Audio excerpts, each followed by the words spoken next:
नमस्कार साथियों, अनअकैडमी के हिंदी यूट्यूब चैनल पर एक बार फिर से आप सभी का बहुत बहुत स्वागत है।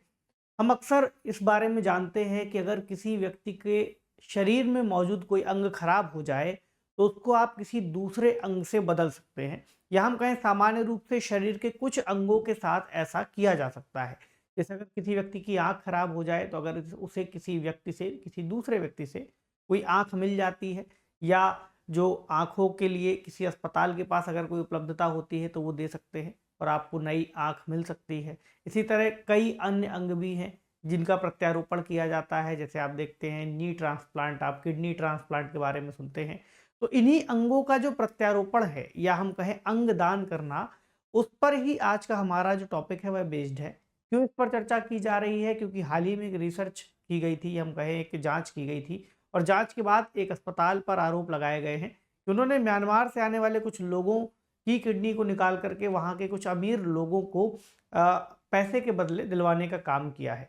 तो एक सवाल आपके सामने यह आएगा कि आखिरकार जो किडनी या किसी तरह के अंगों का प्रत्यारोपण है, तो जो अंग दान की बात आती है तो दान किस प्रक्रिया के तहत किया जा सकता है, और ऐसे कौन से कानून हैं हमारे देश में जो इस पूरे प्रोसेस को रेगुलेट करते हैं। तो आज आराम से समझेंगे।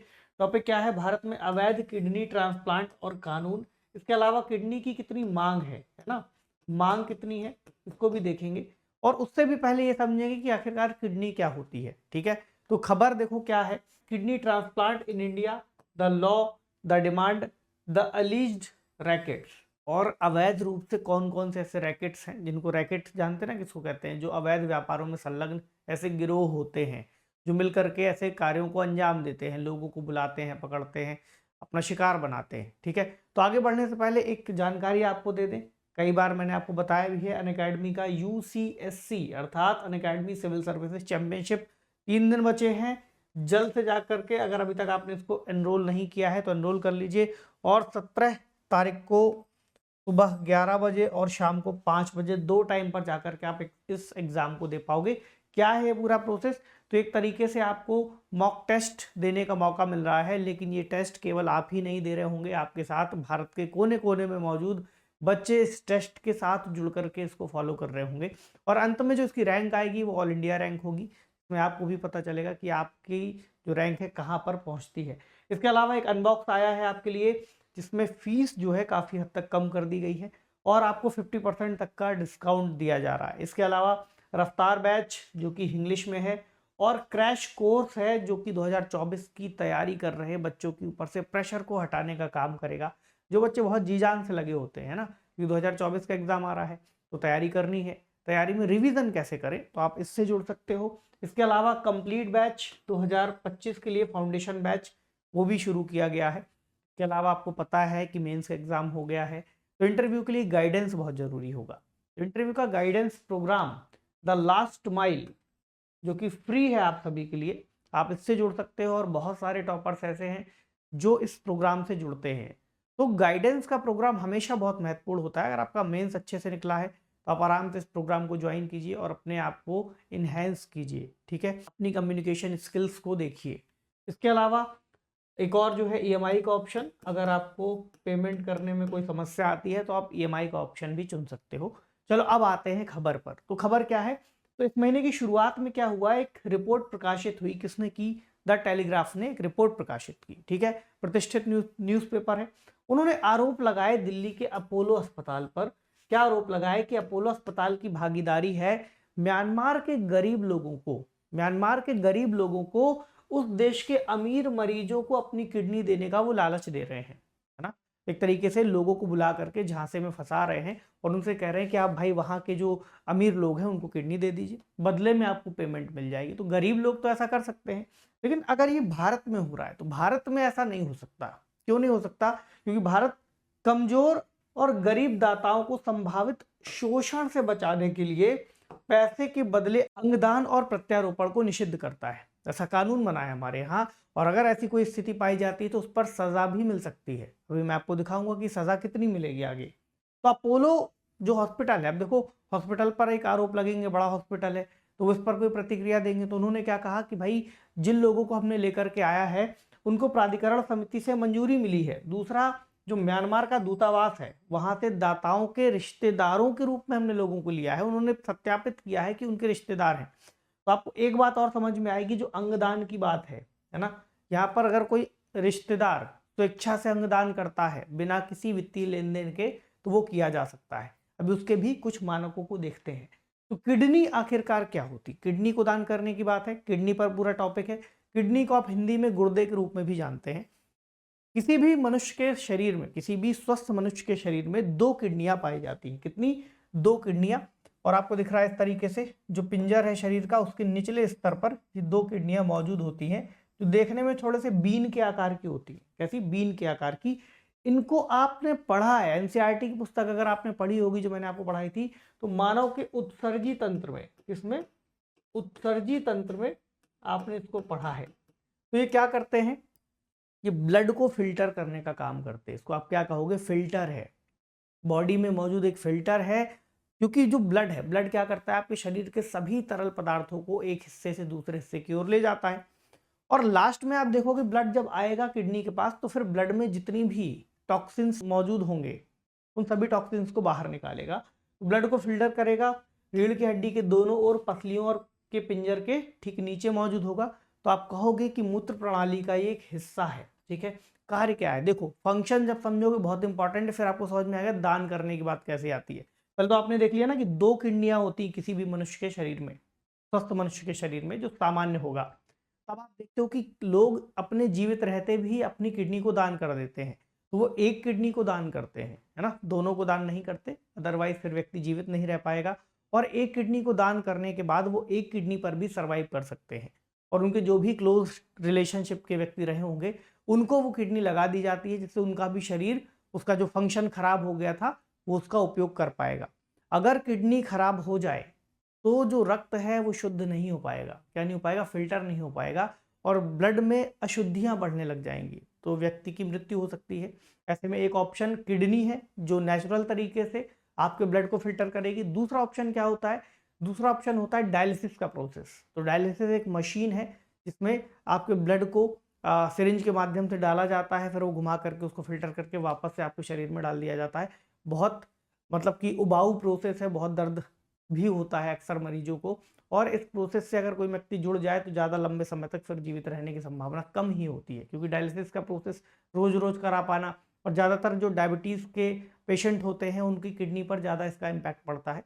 आप देखोगे अंत में किडनी खराब होने की संभावनाएं वहाँ दिखती हैं। तो किडनी हर दिन लगभग 200 क्वार्ट तरल पदार्थ फिल्टर करती है। यहाँ क्वार्ट का मतलब हुआ यूएसए की एक मानक पद्धति है, 1 क्वार्ट में 1 लीटर से थोड़ा सा ज़्यादा ही होता है। तो आप मान के चलो 200 क्वार्ट है, तो लगभग 200 लीटर से ज़्यादा की मात्रा यहाँ पर होगी।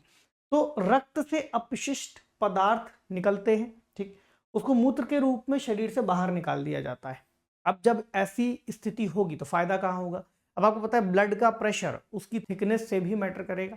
तो रक्तचाप और शरीर में पानी को मैनेज करता है, लवण और खनिजों के स्तर को नियंत्रित करता है, हार्मोन्स के उत्पादन में सहायता करता है। इसके अलावा लगभग 10 लाख फिल्टरिंग इकाइयां हैं यहाँ पर, जिसको नेफ्रॉन कहते हैं। अब आपने अपने घरों पर आरओ फिल्टर लगा देखा होगा, है ना, उसमें एक मेम्ब्रेन होती है जो पानी से अशुद्धियों को निकालती है। वो काफी महीन फिल्टर होता है ना, तो वो मुख्य फिल्टर है। इसी तरह शरीर में मुख्य फिल्टर कौन सा है? किडनी। तो प्रत्येक नेफ्रॉन में एक फिल्टर होता है जिसको क्या कहते हैं? ग्लोमेरुलस, और एक नलिका शामिल होती है, और पूरा फंक्शन कार्य करता है। आपको कुछ इस तरह से किडनी के अगर आप सीधे सीधे काट करोगे तो ऐसे आपको दिखाई देगा। यहाँ क्या लिखा हुआ है? रीनल आर्टरी, यानी एक धमनी है जो रक्त को लेकर के आई है। और देखोगे आप कहाँ पहुंचा दिया इसने? Vessel that filter blood. यहाँ पर जो छोटे छोटे से आपको हिस्से दिख रहे हैं, यहाँ तक लेके आएगी। अब ये ब्लड को फिल्टर करेंगे, है ना। ये जब फिल्टर करेंगे तो फिल्टर हो जाने के बाद जो शुद्ध रक्त है वो वापस से यहाँ से चला जाएगा हृदय की ओर, और फिर वापस से पूरा एक सिस्टम चलता रहेगा। अब यहाँ से जो अशुद्धियाँ हैं वो यहाँ पर यूरेटर के द्वारा ग्रहण कर ली जाएंगी, और फिर यहाँ से मूत्र के जरिए बाहर निकल जाएंगे। तो ये पूरा फंक्शन इस तरह से काम करता है। क्योंकि अब टॉपिक पढ़ रहे हो आप, तो इसको पढ़ना बहुत जरूरी है, बीच में इसको समझ भी लो तो आपको याद बना रहेगा। अब देखो, भारत का प्रत्यारोपण कानून, अब किसी व्यक्ति की किडनी खराब हो गई तो प्रत्यारोपण उसको कराना है। डॉक्टर ने कह दिया कि भाई जाइए किडनी लेकर के आइए। वो कैसे लेकर के आएगा, कहाँ से लेकर के आएगा? तो प्रत्यारोपण या तो मृत व्यक्तियों के अंगों से हो सकता है, जैसे आपने सुना है कि कोई व्यक्ति अपने अंगों को दान कर गया। जब उसकी दान करने का मतलब क्या होता है? अगर आप अपनी आँखें दान कर दोगे तो कल ही कोई आ नहीं जाएगा आपके घर कि लाइए, लाइए आँखें दे दीजिए अपनी, है ना? उसका मतलब होता है कि आपने मान लीजिए अपनी आँखें दान की, जब मृत्यु होगी तो मृत्यु के पश्चात आपकी आँखें वो आपके शरीर से ले ली जाएँगी और उसको पूल में रख लिया जाएगा। जितने समय तक संरक्षित रह सकती होंगी, रहेंगी। अन्यथा कई बार ऐसा भी होता है कि जो कोई व्यक्ति है जिसको उसकी आवश्यकता है, उससे पहले ही बात कर ली जाती है अंगों के लिए, क्योंकि अंग किसी व्यक्ति की मृत्यु के बाद बहुत लंबे समय तक नहीं चलते, है ना? जैसे आपका ब्रेन डेड होगा, सिग्नल मिलने बंद हो जाएँगे, तो अंगों का काम करना भी धीरे-धीरे बंद होने लग जाएगा। हालाँकि अलग-अलग अंगों की जो व्यवस्था है, वो अलग-अलग स्तर पर कार्य करती है। कोई अंग 4 घंटे जीवित रह सकता है, कोई 8 घंटे, कोई 24 घंटे, अभी किडनी का भी देखेंगे। तो या तो आपको प्रत्यारोपण के लिए मृत व्यक्तियों के अंग मिल जाए, दूसरा ऑप्शन है कि किसी रिश्तेदार ने आपको उस अंग को दान कर दिया हो। आपको कोई रिश्तेदार हो जिसने दे दिया हो, या किसी जीवित व्यक्ति से जिसे कोई प्राप्तकर्ता जानता हो। मान लो आपका रिश्तेदार नहीं है, आपका मित्र है, कोई बहुत पुराना मित्र है और इत्तेफाक से आपका उसका ब्लड ग्रुप सेम है और वो किडनी का जो ऑप्शन है वो मैच कर रहा है कि वो आपको दे सकते हैं। मतलब ऐसा भी नहीं कि आप रास्ते पर गए, किसी को भी पकड़ के किडनी ले ली, इतना सिंपल नहीं होता ये। यहाँ पर बहुत सारी जांच होती है, ब्लड ग्रुप मैच होना बहुत आवश्यक है। वो पूरी सिस्टम को समझा जाता है कि आपका और उनका पूरा फंक्शन मैच करेगा या नहीं, ब्लड ग्रुप सेम है, कोई बीमारी नहीं है, उसके बाद वो किडनी निकाल के आपके सिस्टम में लगेगी, इस तरह से। तो मानव अंगों और ऊतकों का प्रत्यारोपण अधिनियम 1994, याद रखिएगा, मानव अंगों और ऊतकों का प्रत्यारोपण अधिनियम 1994 है जो इस पूरी व्यवस्था को रेगुलेट करता है। ठीक है, तब देखो जो मैंने लिखा था कि रिश्तेदार, कौन कौन रिश्तेदार हो सकते हैं, जैसे बिल्कुल क्लोज आपके जो रिलेटिव हैं, जैसे आपके माता पिता, ठीक है, भाई बहन, दादा दादी, पति पत्नी, पोते पोती, या जो भी करीबी रिश्तेदार हैं आपके, उससे जीवित दान की अनुमति है। दान की अनुमति, शब्द को ध्यान रखिएगा, दान की अनुमति है, खरीदने की अनुमति नहीं है ना? तो दूर के रिश्तेदार भी हो सकते हैं, मान लीजिए कोई आपके ससुराल पक्ष के लोग हैं, उनसे भी आप ले सकते हैं, या लंबे समय तक आपका कोई मित्र रहा हो, तो परोपकारी दान जहां से भी आपको मिलेगा वो आप ले सकते हो। लेकिन इसके लिए अतिरिक्त रूप से जांच होगी, उसके बाद ही अनुमति मिलेगी, ताकि ये सुनिश्चित किया जा सके कि इसमें कोई भी वित्तीय लेन देन शामिल नहीं है। इसके अलावा जब आप देखोगे कुछ करीबी रिश्तेदारों से अगर किसी व्यक्ति ने जीवित दान लिया, अर्थात वो लोग जीवित हैं और उन्होंने अंगों को दान किया है, तब आपको पता चलेगा कि जो पहचान स्थापित की जाएगी कि भाई वो आपके रिश्तेदार ही हैं, उसके लिए आपको डॉक्यूमेंट चाहिए होंगे। एक फैमिली ट्री होता है ना? आपने कहा वो हमारे फलाने चाचा हैं, दूर के चाचा हैं, तो फैमिली ट्री में आपको दिखाना पड़ेगा कि अच्छा वो कब के चाचा हैं, उनके साथ आपकी कोई तस्वीरें हैं कि नहीं है। पता चला जैसा इस केस में आपको दिख रहा है कि म्यांमार, बांग्लादेश या कहीं दूर का कोई व्यक्ति आ गया। अब आप कहोगे हमारे रिश्तेदार है, तो भाई रिश्तेदार है तो कभी आपके यहाँ शादी वादी में आए होंगे, तो आप तस्वीर दिखाइए, है ना? दान प्राप्तकर्ता के संबंध को दर्शाने के लिए कुछ तस्वीरें होंगी, आपकी रिश्तेदार हैं, कभी शादी में आए होंगे। तो दाता की वित्तीय स्थिति दिखाने के लिए भी दस्तावेज चाहिए कि भाई जो डोनर है उसकी स्थिति क्या है। ऐसा नहीं कि उसकी और आपकी आर्थिक स्थिति में जमीन आसमान का अंतर है, मतलब कहीं पर भी अगर शक हो सकता होगा, सवाल आपके सामने खड़ा किया जा सकता है। तो संबंध स्थापित करने के लिए दाताओं और प्राप्तकर्ताओं का साक्षात्कार भी लिया जाएगा, इंटरव्यू भी लिया जाएगा, मतलब प्रोसेस है एक पूरा। उसके बाद ही कोई व्यक्ति दान प्राप्त कर सकता है। तो इसके अलावा आप देखो जो असंबद्ध व्यक्ति है, यानी अब वो आपके रिलेटिव नहीं है, उनके लिए भी कुछ ऐसा ही प्रोसेस है। आप कहोगे भाई बहुत समय से छोटे से मेरा दोस्त है, या पिछले 8 साल से मेरा मित्र है, तो मित्र है तो फिर मित्र के साथ वहां भी आप तस्वीरें दिखा सकते हो, फोटोग्राफिक साक्ष्य और बाकी के दस्तावेज। देखो बेसिक पर्पज ये है कि किसी भी तरह से अवैध रूप से लेन देन ना किया गया हो, क्योंकि अगर लेन देन की स्थितियां शामिल होंगी तो वहां पर शोषण अपने आप शामिल हो जाएगा, और हमारे देश में, भारत में इसी चीज को प्रतिबंधित किया गया है। तो अब आप मान लो कि किसी व्यक्ति ने वाकई इस काम में संलग्न वो पाया गया है, तो कौन कौन सी परिस्थितियां हो सकती हैं कि उसको दंड दिया जा सकता है, अर्थात उसको सजा के प्रावधानों से कब जोड़ा जाएगा। अब देखो, अंगों के लिए भुगतान करने या भुगतान के लिए अंगों की आपूर्ति करने की पेशकश की जाए, यानी कोई आपको पेमेंट कर रहा हो वो भी दोषी है, या जिसने पेमेंट के बदले आपको अंग ला करके देने की बात कही है वो भी दोषी होगा। दूसरा देखो, ऐसी व्यवस्था के लिए पहल करना, बातचीत करना, विज्ञापन करना। चलो आपने खरीदा नहीं है, आप ढूंढ रहे हो किसी को जो आपको इस तरह के अंगों को उपलब्ध करवा दे पैसे के बदले में। दूसरा आप देखोगे कि आप बातचीत कर रहे हो किसी से, बातचीत आपकी पकड़ी जाती है, आप प्रचार कर रहे हो कहीं पर, आपने कोई एडवर्टीजमेंट दे दिया, है ना? आपको भाई हम थोड़ी उनसे बात कर रहे हैं, हमने तो एडवर्टीजमेंट दिया था, वो भी गलत है। अंगों की आपूर्ति करने वाले व्यक्ति की अगर आप तलाश भी कर रहे हैं वो भी गलत है। आपने झूठे दस्तावेज बना दी कि भाई वो हमारा फला रिलेटिव था, बाद में रिलेटिव नहीं निकला, क्या हो सकता है? 10 साल तक की जेल हो सकती है और 1 करोड़ रुपए तक का जुर्माना हो सकता है। तो ध्यान रखिएगा इस बात को कि यहाँ पर जुर्माना भी बड़ा है और जेल का भी जो टर्म है वो बड़ा है।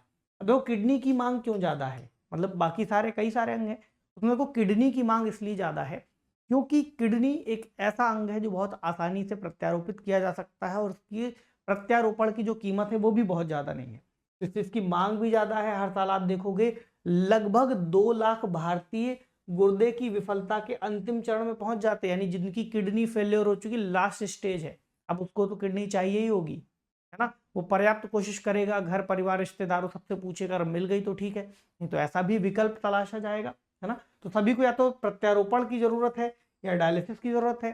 देश में आप देखोगे इतनी जरूरत के बावजूद हर साल लगभग 12,000 किडनियां ही प्रत्यारोपित की जाती हैं, है ना।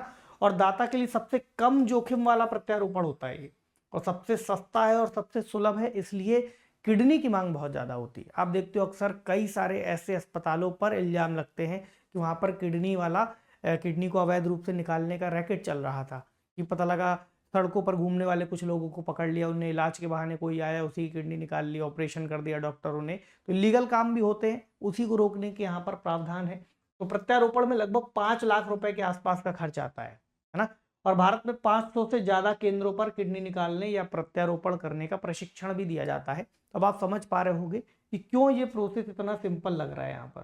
तो उन लोगों को ज्यादा अवसर मिल जाते हैं जो कानून से बच करके सर्जरी कराना चाहते हैं, क्योंकि उनको हर जगह पर दूसरा, तीसरा या चौथा व्यक्ति डॉक्टर के रूप में मिल सकता है। अगला आप देखोगे किडनी वह अंग है जो शरीर के बाहर सबसे लंबे समय तक जीवित रहता है।